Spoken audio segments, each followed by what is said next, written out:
ఆరోగ్యాభిలాషులందరికీ నమస్కారం. ఈరోజు సంజీవిని ప్రకృతి ఆశ్రమం ఇంకొక ఆరోగ్యాస్త్రంతో బయటకు వచ్చింది, మీ ముందుకు వచ్చింది. ఇంకా జబ్బులు పరారు, ఒక అస్త్రం వచ్చిందంటే ఏ జబ్బైనా పరారు అవ్వద్దు. చూద్దాం, దాని గురించి మాట్లాడుకుందాం. మనకు నొప్పులు వస్తాయి కదా, నడు నొప్పి, మెడ నొప్పి, మోకాళ్ళ నొప్పులు, ఏ నొప్పులైనా సరే మనకు నొప్పులే. అంటే దీని బాడీ గురించి చెప్పేటప్పుడు మా దగ్గరికి శని ఆదివారాల్లో జరిగేటువంటి సదస్సులో చాలామంది అడుగుతారు, సార్ నాకు ఇక్కడ బాడీలో ఈ కీల్ సౌండ్ వస్తుంది, లేకపోతే ఈ చేయి లేపినప్పుడు సౌండ్ వస్తుందని చెప్తారు. సౌండ్ వస్తే పట్టించుకోవద్దు, బాడీ మ్యూజిక్ ఇస్తుందని అనుకోవడమే, దాన్ని పట్టించుకునే వద్దు. కానీ ఎక్కడైనా చిన్న నొప్పి వస్తే మాత్రం దాన్ని పట్టించుకోవాలి. ఎందుకంటే బాడీ లోపల జరిగేటువంటి మెకానిజమ్స్ మనకు అర్థం కాకపోతే మనకు అర్థం చేయడానికి బాడీ క్రియేట్ చేసేది నొప్పి. కాబట్టి చిన్న నొప్పిని కూడా వదలొద్దు. అందుకని ఎటువంటి నొప్పి వచ్చినా మనం ఏం చేస్తాం, యూజువల్గా పెయిన్ కిల్లర్స్ వాడతాం.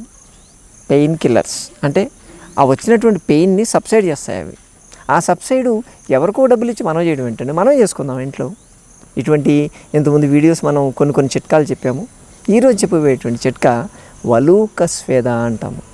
వలూక స్వేదం అంటే మనకు ఇసుక దొరికితే చాలు, ఏం అవసరం లేదండి, దీనికి ఎటువంటి మెడిసిన్ అక్కర్లేదు, ఇసుక తెచ్చుకోవాలి. వలూక స్వేద తీసుకుంటే స్వేద రంధ్రాలు ఓపెన్ అవుతాయి అంటారు, బాడీ టాక్సిన్స్ క్లియర్ అవుతాయి, అక్కడికి బ్లడ్ ఫ్లో, రక్త ప్రసరణ ఎక్కువ పెరుగుతుంది అంటారు. అందుకని ఒక క్లాత్ తీసుకోవాలి. ఓకే, మీరు ఇసుక, మంచి ఇసుక, కాకపోతే దాంట్లో మరీ మెత్తడిది కాదండి, కాస్త రాళ్ళలాగా ఉండేది, పెద్ద పెద్ద లావుగా ఉండేది ఇసుక తీసుకొని దాన్ని గట్టిగా మూట కట్టేసేయండి. ఓకే, దాంట్లో వీలైతే కొంచెం కర్పూరం వేయొచ్చు, లేకపోతే అది వేయకపోయినా నష్టం లేదు. ఉత్త ఇసుకే అనుకోండి, ఉత్త ఇసుకని మూట కట్టేసి దాన్ని పక్కన ఒక పెంకు లాంటిది ఏదైనా పెట్టుకోవాలి. ఓకే, మంట పెంకు. మీకు ఎవరికైతే నొప్పి ఉందో ఆ పర్సన్ పడుకున్న తర్వాత ఈ మూటని దాని మీద పెట్టి వేడి చేయాలి. వేడిగా ఉన్నప్పుడు ఎక్కడైతే నొప్పి ఉందో అక్కడ పెట్టాలి. కాపడం పెట్టడమే. సో ఈ పెంక మీద వేడి చేయాలి, పెట్టాలి. మనం బట్టతో నీళ్ళలో ముంచి కాపడం ఎలా పెడతామో అలాగే దీన్ని పెట్టాలి. కాకపోతే ఇది డ్రై ఫర్మెంటేషన్ అంటాం దీన్ని. సో దీన్ని ఇక్కడ హీట్ చేయాలి, కానీ కొంచెం జాగ్రత్తగా ఉండాలి. ఎక్కువ హీట్ చేస్తే బట్ట జరిగిపోతుంది. అందుకని ఒక 2-3 లేయర్స్ ఉండేటట్టు చూసుకోండి. మంచి గట్టిగా ఉండేటువంటి బట్ట వేయాలి, కొంచెం వేడి కావాలి అంతే. కాకపోతే ఒకటి గుర్తుపెట్టుకోండి, మరీ హీట్ అయ్యి కొత్తగా పెట్టేశారనుకోండి, అది మీకు అర్థం కాకపోతే వాళ్ళకి కాలిపోయేటువంటి ఛాన్స్ ఉంటుంది. అందుకని ఎప్పుడైనా సరే హీట్ చేసిన తర్వాత ముందు మీ చేతికి పెట్టుకోవాలి. చేతికి పెట్టుకొని ఓకే అనిపిస్తే తర్వాత ఎవరికైతే పెట్టాలో, ఎక్కడైతే ఏ జాయింట్కి అయితే పెట్టాలో అక్కడ పెట్టేయండి. అద్భుతం. మీరు ఇలా పెట్టి ఇలా అప్లై చేసి తీసేలాక కొంత నొప్పి పోతూనే ఉంటుంది. ఎన్నిసార్లు అప్లై చేసి తీస్తే అంత నొప్పి లాగేస్తూ ఉంటుంది. అద్భుతమైన చికిత్స అండి. మీరు అప్లై చేసినప్పుడు అలా అక్కడ బ్లడ్ సర్క్యులేషన్ పరుగులు తీయాల్సిందే.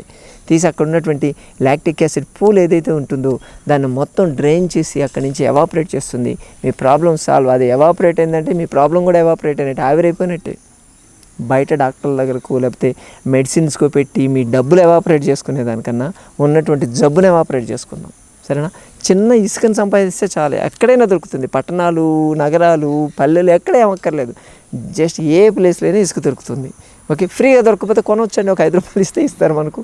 సో ఆ ఇసుకని మనం మూట కట్టేసి దాన్ని వాడుకోగలిగితే ఎవరికి, చిన్న పిల్లల దగ్గర నుంచి ముసలి వాళ్ళ దాకా ఎవరికి ఎప్పుడు ఏ నొప్పి వచ్చినా, ముఖ్యంగా ఏ జాయింట్ పెయిన్ వచ్చినా, నీ పెయిన్స్ కావచ్చు, లేకపోతే మెడ నొప్పి, నడువు నొప్పి, ఏ పెయిన్కైనా దీన్ని ధైర్యంగా వాడేయచ్చు.